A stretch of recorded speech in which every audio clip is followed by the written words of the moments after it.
Memories of SS Glendora by Wayne Collins. I would like to take the opportunity to share some of my memories of the 1950s television program SS Glendora.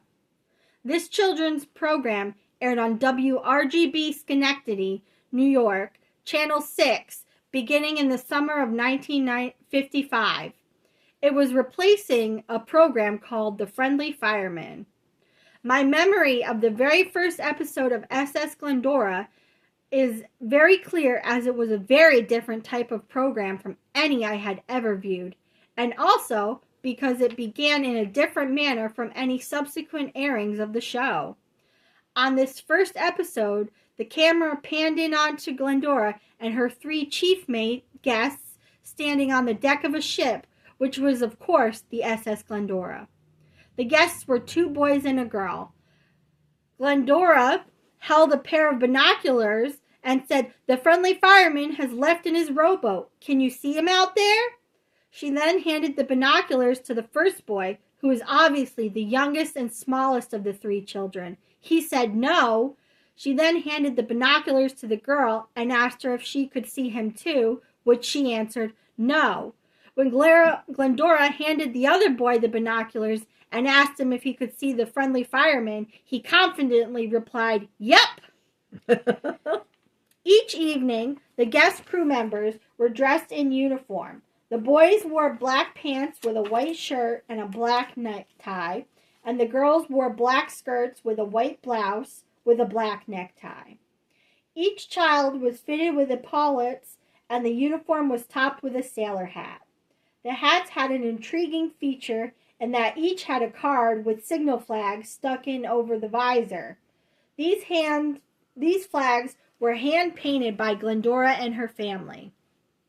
On each program after the first, the opening was always the same shot of a little ship labeled SS Glendora rocking back and forth on a cardboard ocean to the tune of the program's theme song, which was Sailor's Hornpipe.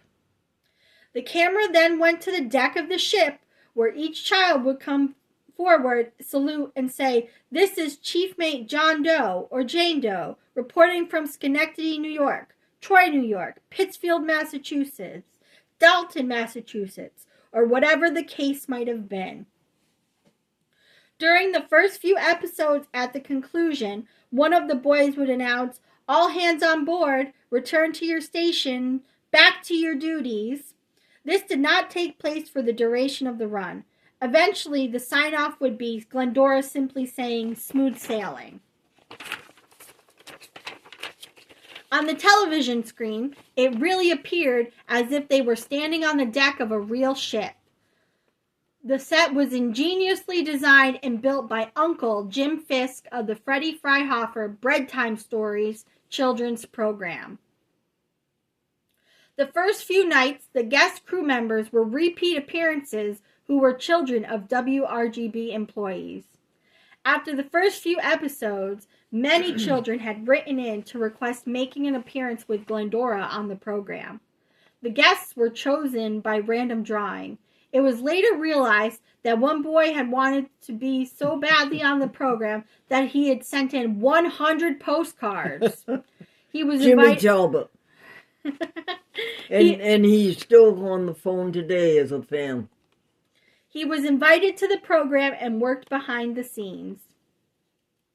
SS Glendora was a 15-minute program which was done live, and there was a lot of entertainment packed into those 15 minutes. Each episode included our cartoon. These were Looney Tunes or Merry Melodies with such beloved cartoon characters as Bugs Bunny, Porky Pig, et al. What's up, Doc?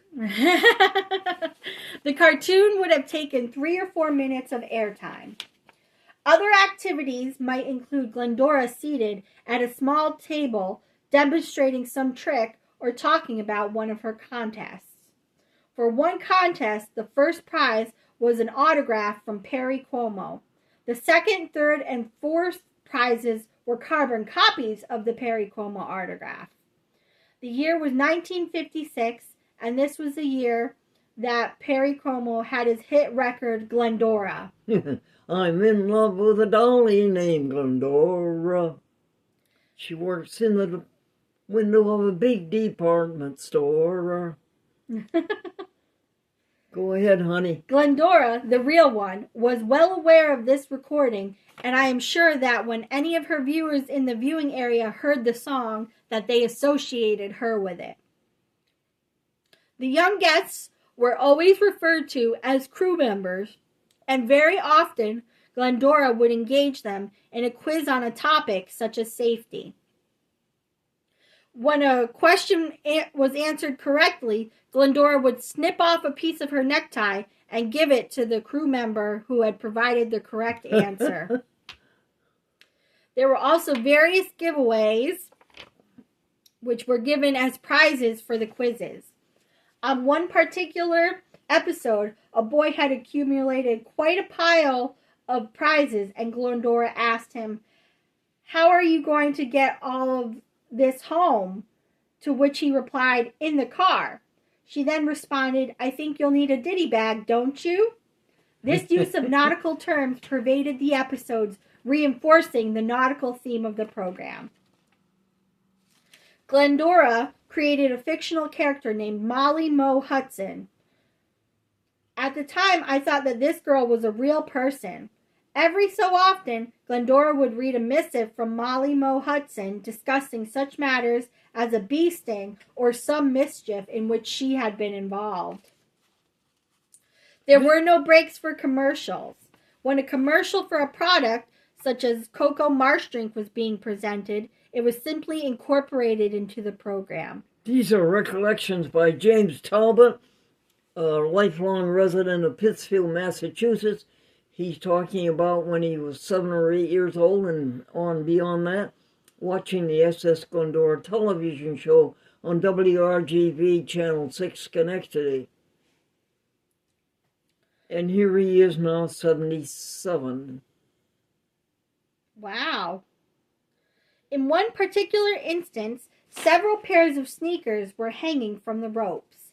Glendora said to one of the boys, "You've spoiled our bunting," implying that he had tied the sneakers to the ropes. She then neatly modulated into the commercial for the sneakers, and the program continued. The program ran for about a year and a half, from the summer of 1955 into the fall of 1956, when the station decided to eliminate live programs. As the show was nearing the end of its run, one of the episodes showed a large treasure chest full of cards and letters sent in by children who had hoped to appear on the program, but would now be unable to have the opportunity to do so. It is estimated that well over 1,000 boys and girls actually appeared on the show with Glendora over the course of its run. Although I had never written in to be on the program, when I learned that it would be going off the air, I felt bad about it. It was like having a neighborhood friend whose family would be moving out of town, so you would not see that friend again. I wrote a letter requesting a picture to have as a keepsake of the happy time spent with Glendora. I still have that picture today, signed Smooth Sailing Glendora. On the final episode of the program, there was a segment where Glendora was portraying a character leading a meeting. This was a rare occurrence, as she was usually merely portraying herself. She was standing at a small lectern which she kept pounding with a gavel. She was using a lorgnette to read something, and I don't know whether it was deliberate or not, but she pounded the lorgnette with the gavel and then proceeded to read with the cracked lorgnette. At the very end of the final broadcast, a visibly emotional Glendora said, "We will be going to another port, but there's no port like the first one. Smooth sailing."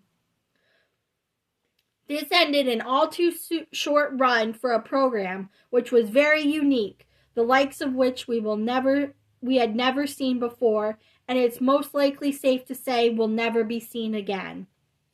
I hope these reminiscences bring to mind some happy memories for former viewers of the SS Glendora, and will create a picture of its essence in the minds of those who were not fortunate enough to have experienced it firsthand.